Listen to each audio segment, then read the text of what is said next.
1 Samuel pasal 25. Kematian Samuel. Dan matilah Samuel. Seluruh orang Israel berkumpul meratapi dia dan menguburkan dia di rumahnya di Rama. Dan Daud berkemas, lalu pergi ke padang gurun Paran. Daud, Nabal, dan Abigail. Ketika itu ada seorang laki-laki di Maon yang mempunyai perusahaan di Karmel. Orang itu sangat kaya. Ia mempunyai 3.000 ekor domba dan 1.000 ekor kambing.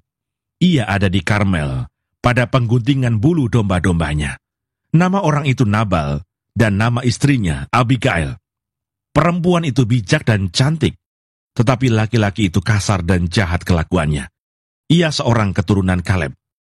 Ketika didengar Daud di padang gurun bahwa Nabal sedang menggunting bulu domba-dombanya, maka Daud menyuruh 10 orang, dan kepada orang-orang itu Daud berkata, "Pergilah ke Karmel dan temuilah Nabal. Tanyakanlah keselamatannya atas namaku, dan sampaikanlah salam ini kepadanya. Selamat, selamatlah engkau, selamatlah keluargamu, selamatlah segala yang ada padamu. Baru-baru ini aku mendengar bahwa engkau mengadakan pengguntingan bulu domba. Adapun gembala-gembalamu yang ada dengan kami, tidak kami ganggu, dan tidak ada sesuatu yang hilang daripada mereka, selama mereka ada di Karmel. Tanyakanlah kepada orang-orangmu, mereka tentu akan memberitahukan kepadamu. Sebab itu biarlah orang-orang ini mendapat belas kasihanmu. Bukankah kami ini datang pada hari raya? Berikanlah kepada hamba-hambamu ini, dan kepada anakmu, Daud, apa yang ada padamu." Ketika orang-orang Daud sampai ke sana, berkatalah mereka kepada Nabal atas nama Daud, tepat seperti yang dikatakan kepada mereka. Kemudian mereka menanti. Tetapi Nabal menjawab anak buah Daud itu, katanya, "Siapakah Daud? Siapakah anak Isai itu? Pada waktu sekarang ini, ada banyak hamba-hamba yang lari dari tuannya. Masakan aku mengambil rotiku, air minumku, dan hewan bantaian yang kubantai bagi orang-orang pengguntingku, untuk memberikannya kepada orang-orang yang aku tidak tahu dari mana mereka datang." Lalu orang-orang Daud itu berbalik pulang, dan setelah sampai, mereka memberitahukan kepadanya tepat seperti yang dikatakan kepada mereka. Kemudian berkatalah Daud kepada orang-orangnya, "Kamu masing-masing sandanglah pedang." Lalu mereka masing-masing menyandang pedangnya. Daud sendiri pun menyandang pedangnya. Sesudah itu kira-kira 400 orang maju mengikuti Daud, sedang 200 orang tinggal menjaga barang-barang. Tetapi kepada Abigail, istri Nabal, telah diberitahukan oleh salah seorang bujangnya, katanya, "Ketahuilah, Daud menyuruh orang dari padang gurun untuk memberi salam kepada tuan kita, tetapi ia memaki-maki mereka. Padahal orang-orang itu sangat baik kepada kami. Mereka tidak mengganggu kami, dan kami tidak kehilangan apa-apa selama kami lalu lalang di dekat mereka ketika kami ada di ladang. Mereka seperti pagar tembok sekeliling kami siang malam, selama kami menggembalakan domba-domba di dekat mereka. Oleh sebab itu pikirkanlah dan pertimbangkanlah apa yang harus kau perbuat. Sebab telah diputuskan bahwa celaka akan didatangkan kepada tuan kita dan kepada seisi rumahnya. Dan ia seorang yang dursila, sehingga orang tidak dapat berbicara dengan dia." Lalu segeralah Abigail mengambil 200 roti, 2 buyung anggur, 5 domba yang telah diolah, 5 sukat bertih gandum, 100 buah kue kismis, dan 200 kue ara. Dimuatnyalah semuanya ke atas keledai, lalu berkata kepada bujang-bujangnya, "Berjalanlah mendahului aku. Aku segera menyusul kamu." Tetapi Nabal suaminya tidaklah diberitahunya. Ketika perempuan itu dengan menunggang keledainya turun dengan terlindung oleh gunung, tampaklah Daud dan orang-orangnya turun ke arahnya, dan perempuan itu bertemu dengan mereka. Daud tadinya telah berkata, "Sia-sialah aku melindungi segala kepunyaan orang ini di padang gurun, sehingga tidak ada sesuatu pun yang hilang dari segala kepunyaannya. Ia membalas kebaikanku dengan kejahatan. Beginilah kiranya Allah menghukum Daud. Bahkan lebih lagi daripada itu, jika kutinggalkan hidup, sampai pagi seorang laki-laki saja pun dari semua yang ada padanya. Ketika Abigail melihat Daud, segeralah ia turun dari atas keledainya, lalu sujud menyembah di depan Daud dengan mukanya sampai ke tanah. Ia sujud pada kaki Daud serta berkata, "Aku sajalah ya Tuanku yang menanggung kesalahan itu. Izinkanlah hambamu ini berbicara kepadamu, dan dengarkanlah perkataan hambamu ini. Janganlah kiranya Tuanku mengindahkan Nabal, orang yang dursila itu, sebab seperti namanya, demikianlah ia. Nabal namanya, dan bebal orangnya. Tetapi aku, hambamu ini, tidak melihat orang-orang yang Tuanku suruh. Oleh sebab itu, Tuanku, demi Tuhan yang hidup dan demi hidupmu yang dicegah Tuhan, daripada melakukan hutang darah, dan daripada bertindak sendiri dalam mencari keadilan, biarlah menjadi sama seperti Nabal, musuhmu, dan orang yang bermaksud jahat terhadap Tuanku. Oleh sebab itu, pemberian yang dibawa kepada Tuanku oleh budakmu ini, biarlah diberikan kepada orang-orang yang mengikuti Tuanku. Ampunilah kiranya kecerobohan hambamu ini, sebab pastilah Tuhan akan membangun bagi Tuanku keturunan yang teguh, karena Tuanku ini melakukan perang Tuhan, dan tidak ada yang jahat terdapat padamu selama hidupmu. Jika sekiranya ada seorang bangkit mengejar engkau, dan ingin mencabut nyawamu, maka nyawa Tuanku akan terbungkus dalam bungkusan tempat orang-orang hidup pada Tuhan Allahmu. Tetapi nyawa para musuhmu akan diumbankannya dari dalam salang umban. Apabila Tuhan melakukan kepada Tuanku sesuai dengan segala kebaikan yang difirmankannya kepadamu, dan menunjuk engkau menjadi raja atas Israel, maka tak usahlah Tuanku bersusah hati dan menyesal karena menumpahkan darah tanpa alasan, dan karena Tuanku bertindak sendiri dalam mencari keadilan. Dan apabila Tuhan berbuat baik kepada Tuanku, ingatlah kepada hambamu ini." Lalu berkatalah Daud kepada Abigail, "Terpujilah Tuhan Allah Israel, yang mengutus engkau menemui aku pada hari ini. Terpujilah kebijakanmu, dan terpujilah engkau sendiri, bahwa engkau pada hari ini menahan aku daripada melakukan hutang darah, dan daripada bertindak sendiri dalam mencari keadilan. Tetapi demi Tuhan Allah Israel yang hidup, yang mencegah aku daripada berbuat jahat kepadamu, jika engkau tadinya tidak segera datang menemui aku, pasti tidak akan ada seorang laki-laki pun tinggal hidup pada Nabal sampai fajar menyingsing." Lalu Daud menerima dari perempuan itu apa yang dibawanya untuk dia, dan berkata kepadanya, "Pulanglah dengan selamat ke rumahmu. Lihatlah, aku mendengarkan perkataanmu dan menerima permintaanmu dengan baik." Sampailah Abigail kepada Nabal, dan tampaklah Nabal mengadakan perjamuan di rumahnya, seperti perjamuan raja-raja. Nabal riang gembira dan mabuk sekali. Sebab itu, tidaklah diceritakan perempuan itu sepatah kata pun kepadanya, sampai fajar menyingsing. Tetapi pada waktu pagi, ketika sudah hilang mabuk Nabal itu, diceritakanlah kepadanya oleh istrinya segala perkara itu. Lalu terhentilah jantungnya dalam dada, dan ia membatu.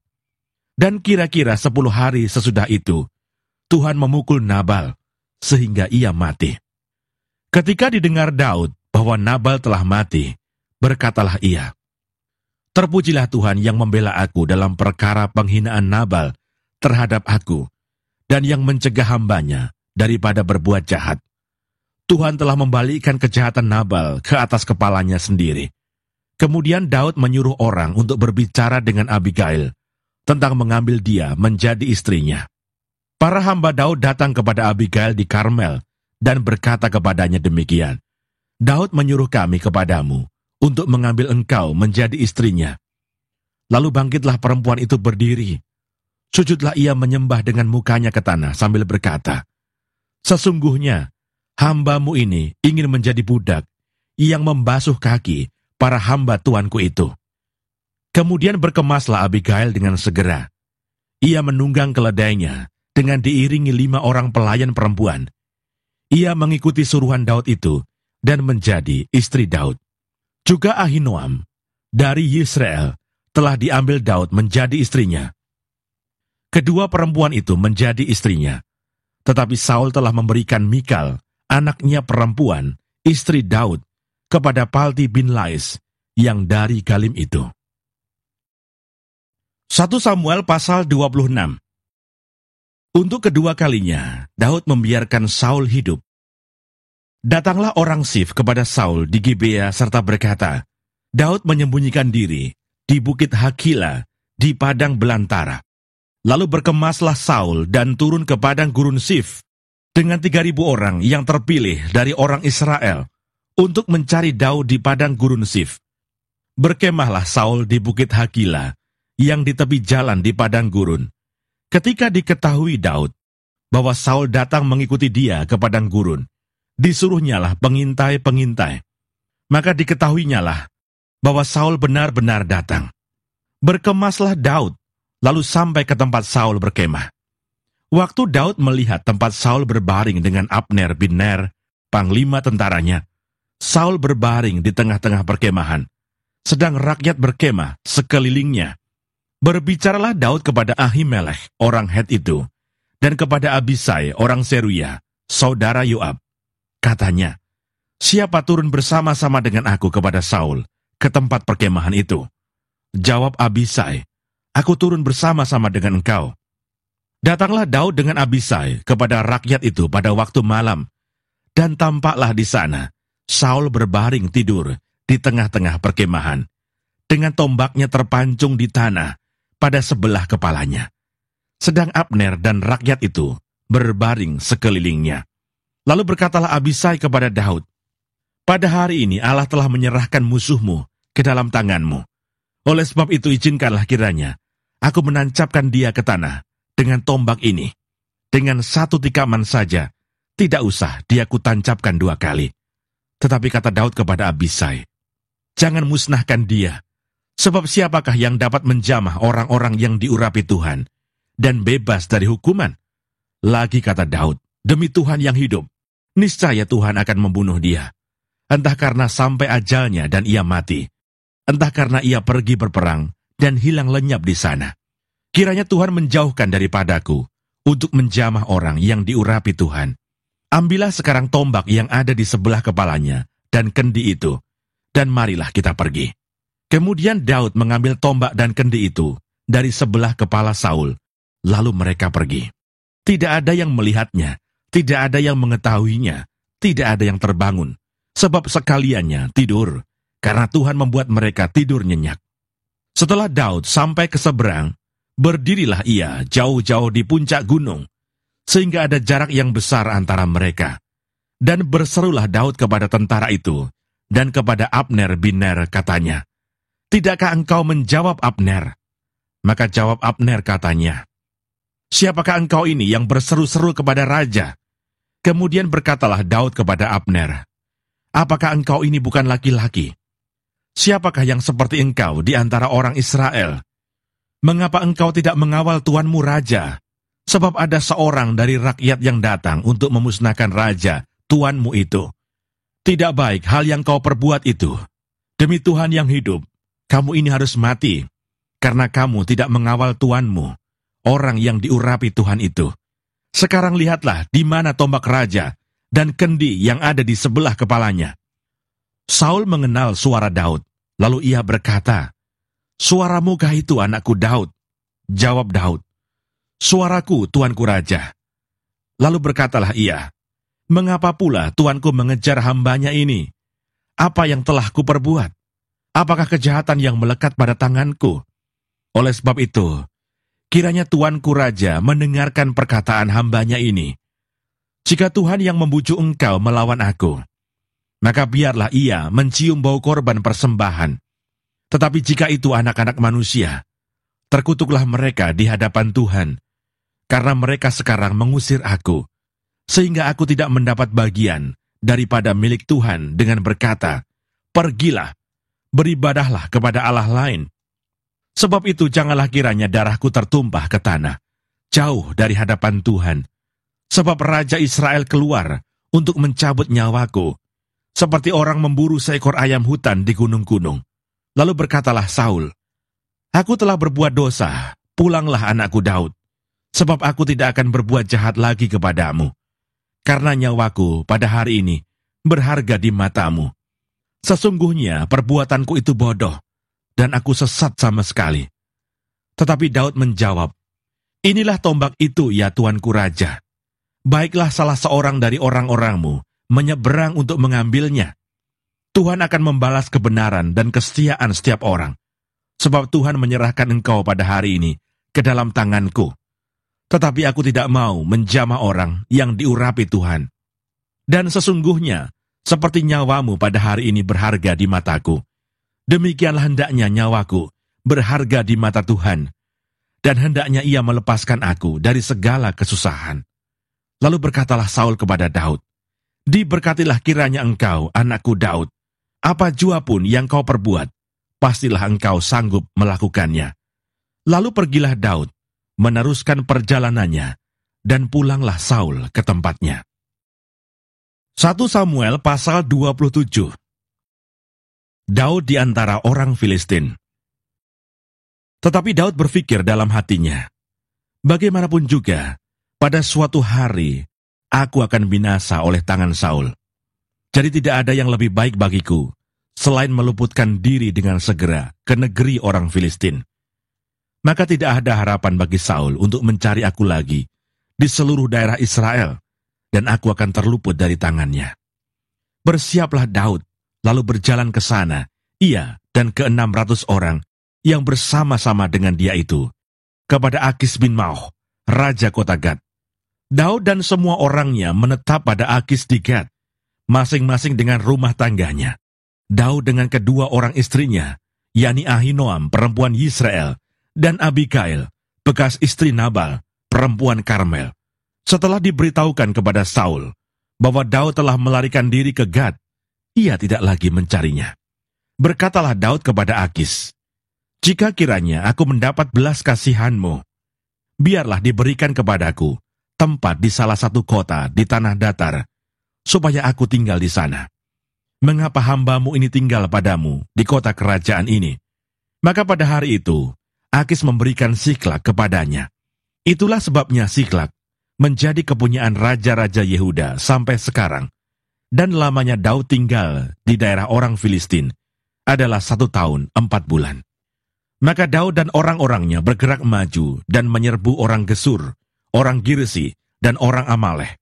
Sebab orang-orang inilah penduduk negeri itu yang membentang dari Telam ke arah Syur sampai tanah Mesir. Apabila Daud memusnahkan negeri itu, seorang pun tidak dibiarkannya hidup, baik laki-laki maupun perempuan. Ia merampas kambing domba, lembu, keledai, unta dan pakaian. Kemudian pulanglah ia dan kembali kepada Akis. Jika Akis bertanya, di mana kamu menyerbu pada hari ini? Maka jawab Daud, di tanah Negeb Yehuda, atau di tanah Negeb orang Yerahmeel, atau di tanah Negeb orang Keni. Daud tidak membiarkan hidup seorang pun, baik laki-laki maupun perempuan, untuk dibawa ke Gad. Sebab pikirnya, jangan-jangan mereka mengabarkan tentang kami dengan berkata, beginilah dilakukan Daud. Itulah kebiasaannya selama ia tinggal di daerah orang Filistin. Tetapi Akis mempercayai Daud, sebab pikirnya, tentulah ia telah membuat diri dibenci di antara orang Israel bangsanya. Ia akan menjadi hambaku sampai selamanya.